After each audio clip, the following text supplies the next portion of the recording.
Hey guys, thanks for tuning in to another episode of Real Talk with Michelle.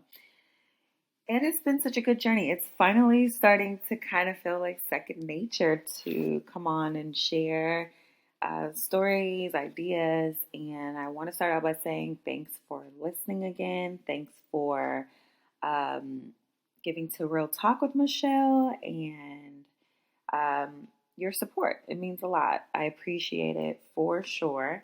Everybody that has supported through Anchor, it's anchor.fm /Real Talk with Michelle /support. And I'm really appreciative of it without, having to go too far into that. I wanted to go ahead and get started with the episode. This is episode 19, which is crazy to me because I've done this almost 20 times now. And it's really good. It feels really natural. There's not a lot that's going on to stop me from chit-chatting, but this episode is something that I feel like kind of comes up. It goes right into exactly what I was saying, how this feels natural, how this feels good. And this episode is called Dealing with Adversity. And it means a lot to me because going on with this new phase of my life, which I always talk about with you guys, kind of stepping into new roles and the way that I'm doing things, is that I do have to deal with the adversities that come with that. And that's going to be from changing of my environment to the things I have around me. And let's start with what adversity is before we even go into that. It's like a difficulty or a misfortune. So we've already talked about that can happen with, a loss or death or moving, just changing of your friends or just, choosing not to have any friends or, having maybe lost your job or different things like that.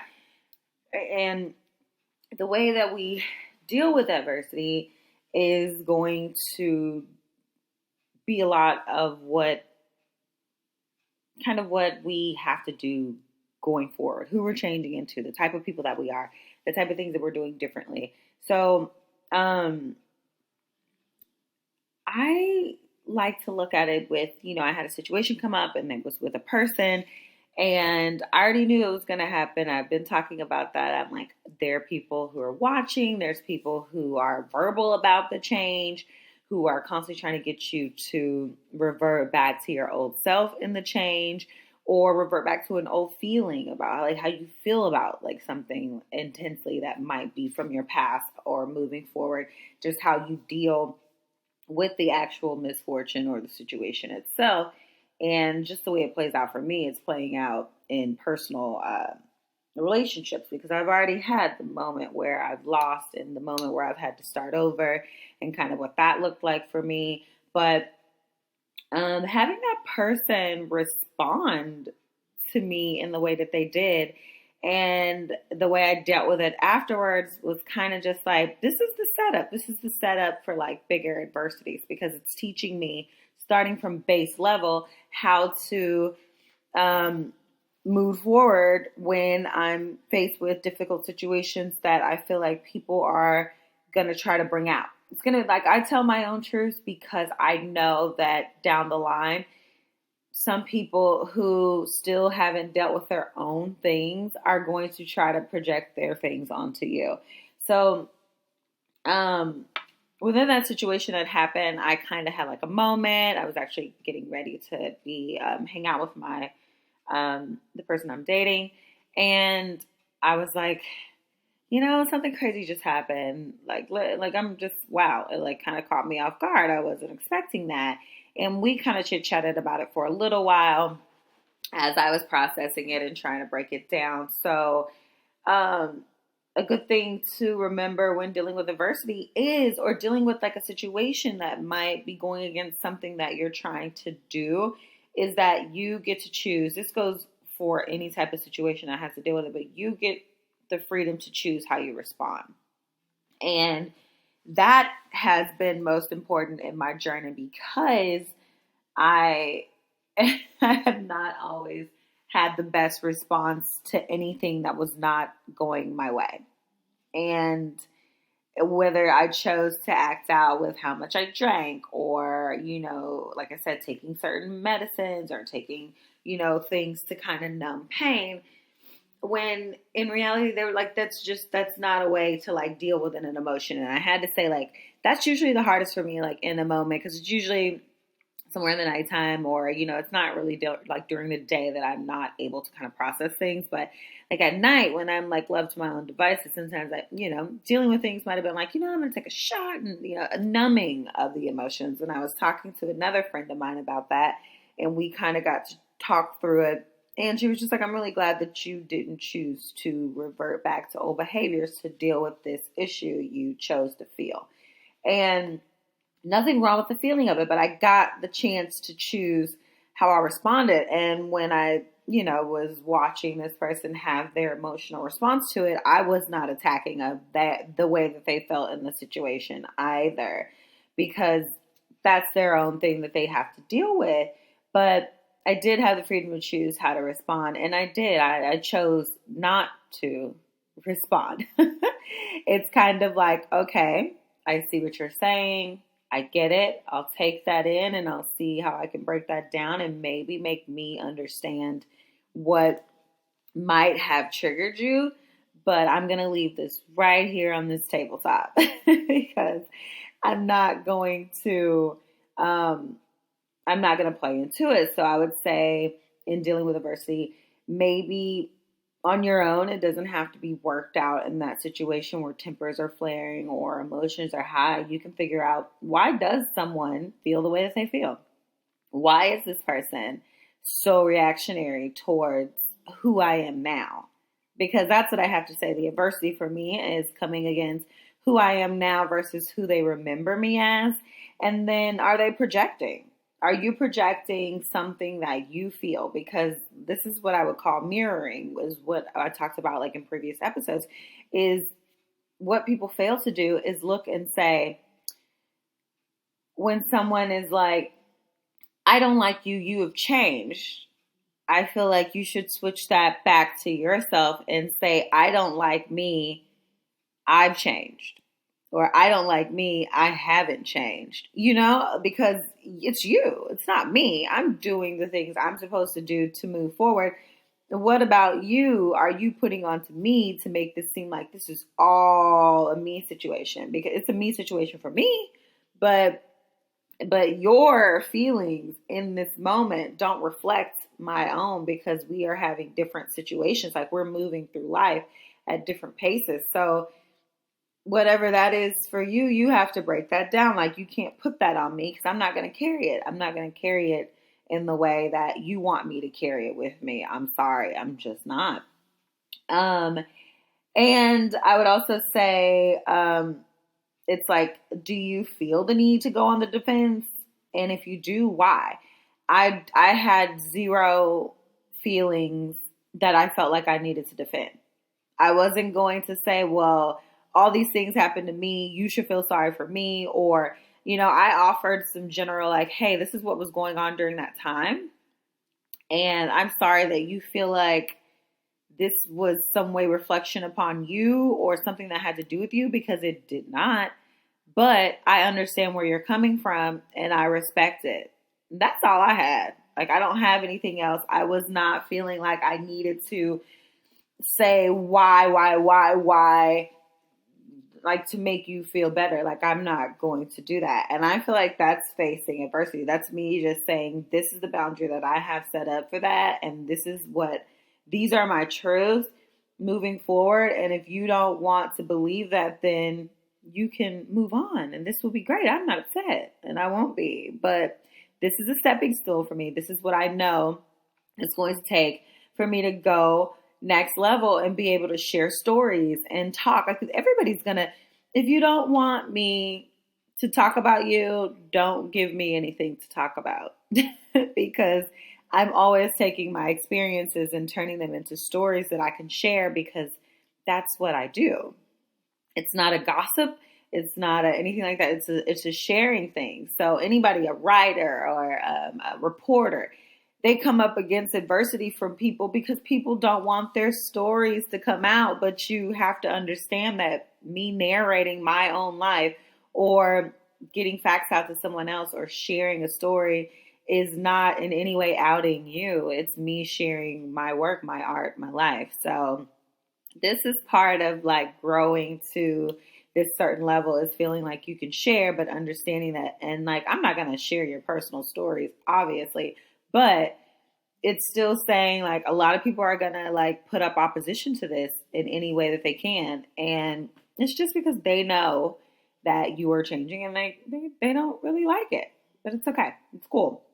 Um, before before I continue with the rest of the episode, I want to stop really quick and get a word from one of our sponsors. Hi, guys, welcome back. So, to keep going with this episode about dealing with adversity, I wanted to say that there's definitely a value in adversity too. Um, and if you can like kind of step outside of yourself, like just for a minute, just to look in, you can ask like, what does the situation that I'm dealing with have to teach me? And in my own set of circumstances, which I always have to kind of go back to, I feel like it honestly it does. It strengthens character. So with me kind of going forward, it chose to teach me like, okay, this person's gonna have something to say about you or attack your personality, attack your things, and say like you're not being your authentic self, which talked about that before in an episode as well.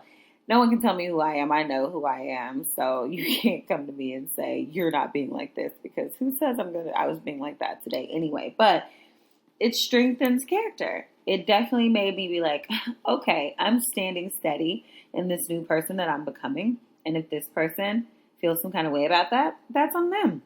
And it also can help you look at different perspectives. So what other perspective can you bring to your work situation? What other perspectives can you bring to your creative projects based upon like the adversities that you're going through? Which at work, it can be like, this system isn't working anymore. Can I create a new system? And also my coworker said, maybe possibly we can do it this way. So we look at different perspectives that we can bring into our life, into our work, into our purpose, and just try to figure out like, this adversity is happening to me. This resistance, this thing is there. What can I do differently based upon kind of some of the things that you're given? And it also teaches you new ways to move forward, new ways to do things, which, for me, I take things that people say, not necessarily into my brain to internalize them, but to also teach myself to move differently. So anybody that has a objection against the way that I'm moving forward doesn't understand that they've actually helped me shape the way to move forward. Like, thank you for teaching me like a really quick, swift lesson about how I will react in certain situations now, because my reactions are not the same anymore. And so thank you for that lesson to say to teach me and show me that I've grown, because adversity definitely helps open up new paths for things, because all these things all the situations that are coming towards you that are telling you, don't move this way anymore, because you are opening up a new path for yourself. And the way that you look at an adversity, like your thoughts on it, how you process it, that tiny moment that I had when my significant other came over and I was telling him what had happened, I had this moment where my thoughts helped me shape the situation. So the way that I was looking at it from back in the day versus the way that I was looking at it now had completely shifted. It really showed me that I can step outside of my emotional self or have an emotional moment by all means. This definitely made me emotional and made me be like, why do people feel this way about me? Why is this situation playing out for me several times? And it's probably going to play out again later. What can I do? How can I respond? Do I respond like my old self and just shoot off? Or do I say, no, I understand where this person might feel this way, but it doesn't change the way that I'm going to do this and how I'm going to move forward through it.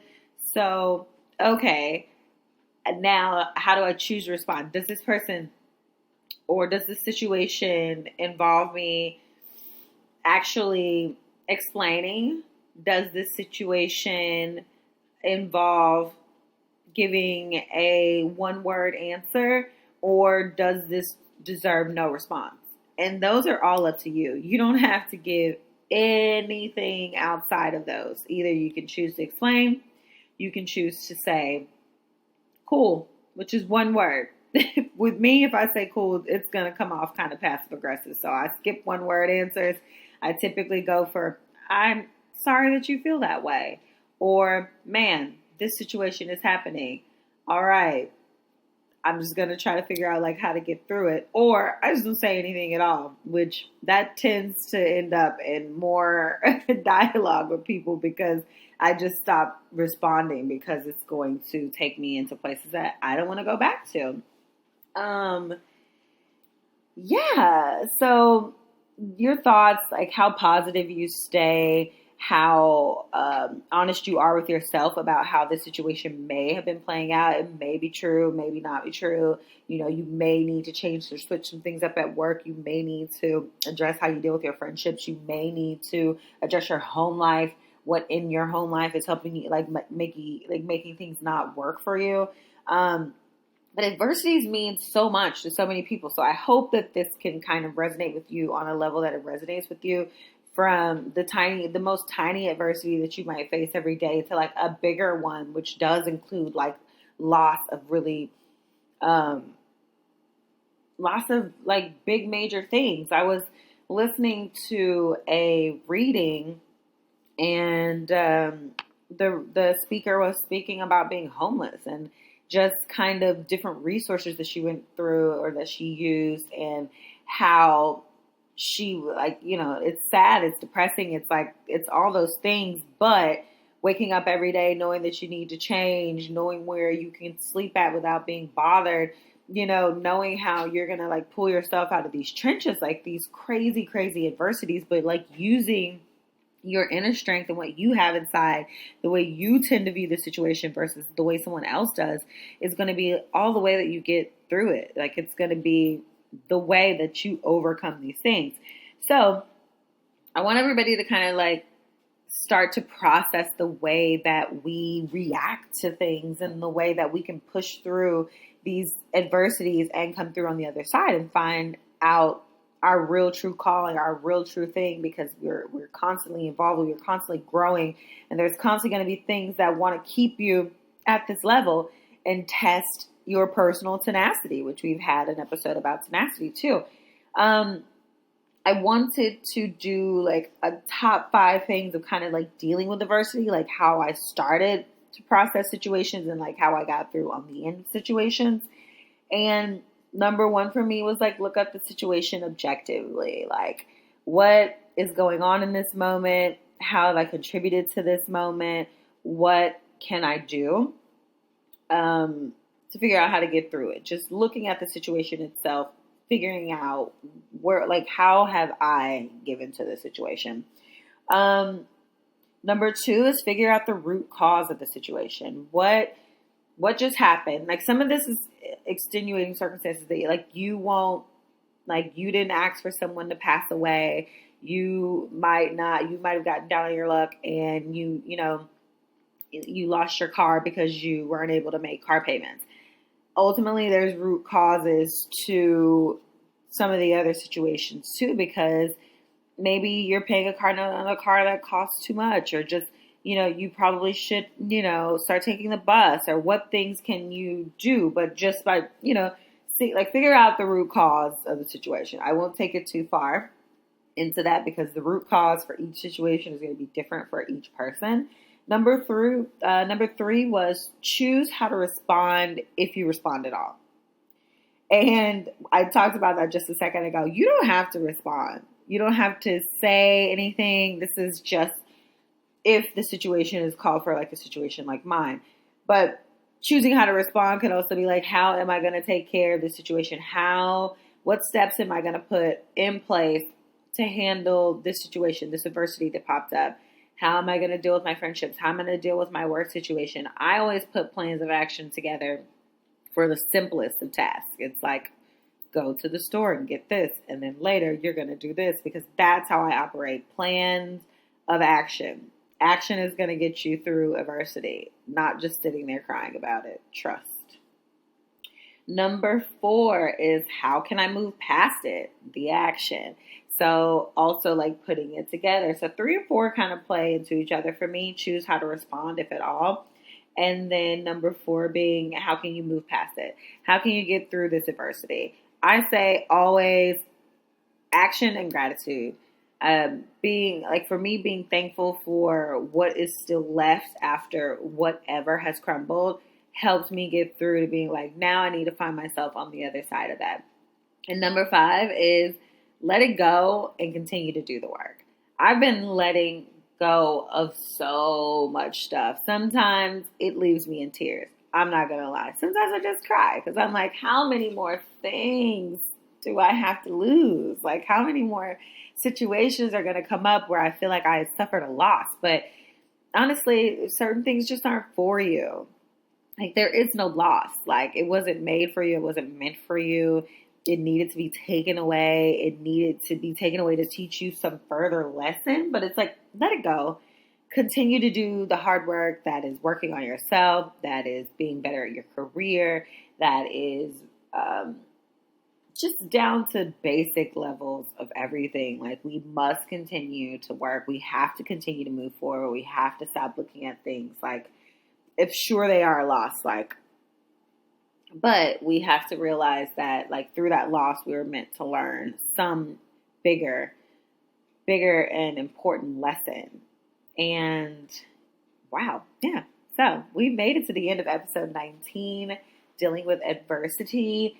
And I'm glad that everyone is still listening, still giving me feedback. Thank you so much for listening to Real Talk with Michelle. You have no idea. It warms my heart every time I get a message, every time somebody tells me something that they pulled out of the show that they found really useful. I'm ever so appreciative. Again, you can contact me by email. That's realtalkwithmichelle@gmail.com. I answer my emails back as soon as I get them. Sometimes not as soon as I get them, but I will get back to you. You can also support the podcast by going to anchor.fm/Real Talk with Michelle /support. Anything helps. I appreciate all the love donations that you give me for my spirit work. It means so much to me. You can also leave me a voice note in Anchor, and I love hearing those as well. If you have topics that you want to hear me discuss, let me know. Like, I'm down to, I love to research. I love to look things up. I love to look up different topics and see what goodies that I can bring to you. You can also rate, review, and subscribe. I saw some new reviews. Thank you so much for going in and saying really kind words about me and this podcast. It means so much to me. Again, thanks for listening to Real Talk with Michelle, and I'll see you again on Small Talk Tuesday. Bye.